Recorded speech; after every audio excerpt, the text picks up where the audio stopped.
Hello weavers, നമുക്കിന്ന് ഇഡ്ലിക്കും ദോശയ്ക്കും പറ്റിയ നല്ലൊരു നാളികേര ചട്നി എങ്ങനെയാണ് ഉണ്ടാക്കുന്നത് നോക്കാം.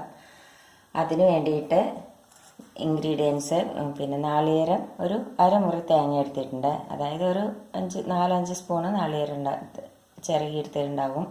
പിന്നെ 3 ചെറിയ ഉള്ളി എടുത്തിട്ടുണ്ട്. പിന്നെ ഉപ്പ് ആവശ്യത്തിന്.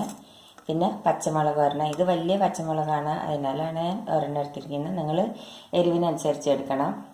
നല്ല എരിവുള്ള പച്ചമുളകാണ്. പിന്നെ കരിവേപ്പിൻ്റെ ഇല. പിന്നെ അതിലേക്ക് കടുക് വറുക്കാനായിട്ട് കടുക് വേണം. പിന്നെ വറ്റൽമുളക് ഒരെണ്ണം വേണം. പിന്നെ ഒരു കരിവേപ്പിൻ്റെ ഇലയും വേണം. ഇത്ര സാധനമാണ് വേണ്ടുള്ളൂ. ഇനി നമുക്ക് ഇത് മിക്സിയിലിട്ടിട്ട് ഒന്ന് അരച്ചെടുക്കാം. ഇനി നമുക്ക് മിക്സിയുടെ ജാറിലേക്ക് നാളികേരം ഇട്ട് കൊടുക്കാം.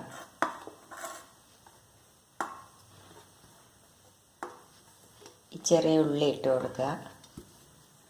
ഉപ്പിട്ട് കൊടുക്കുക.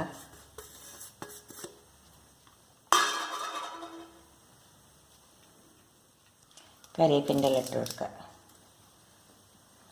ഇനി നമുക്കിതൊന്ന് അരച്ചെടുക്കാം. നമുക്കിതിലേക്ക് കുറച്ച് വെള്ളം ഒഴിച്ച് കൊടുക്കാം. ഇതൊന്നും കൂടി അരക്കട്ടെ.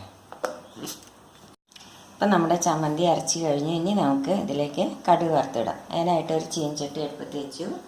ചീനച്ചട്ടി ഒന്ന് ചൂടാവട്ടെ. അതിലേക്ക് നമുക്ക് വെളിച്ചെണ്ണ ഒഴിച്ചു കൊടുക്കാം.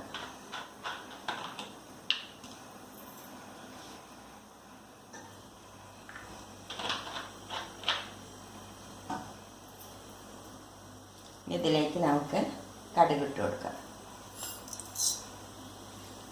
വറ്റൽമുളക് ഇട്ട് കൊടുക്കാം.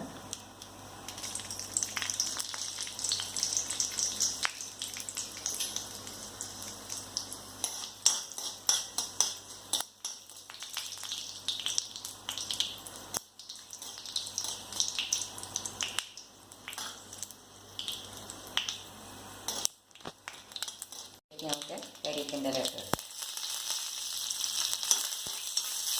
ഇനി നമുക്ക് ഗ്യാസ് ഓഫ് ചെയ്യാം.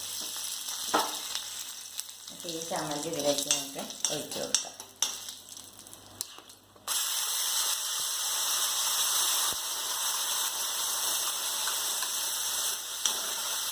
കുറച്ച് വെള്ളം ഒഴിച്ച് കൊടുക്കാം.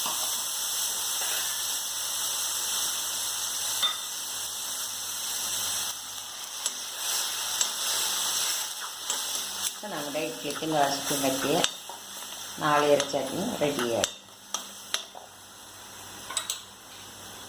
ഇപ്പം നമ്മുടെ ഇഡ്ലിക്കും ദോശയ്ക്കും പറ്റിയ നാളികേര ചട്നി റെഡിയായി. ഈ ചമ്മന്തിനെ നമ്മൾ വെള്ളം കൂട്ടാതെ കട്ടയായിട്ട് അരച്ചെടുക്കുകയാണെങ്കിൽ അത് കട്ട ചമ്മന്തിയായി. അത് നല്ല ടേസ്റ്റാണ്. പക്ഷെ അതിൽ നമ്മൾ വറുത്തിടില്ല.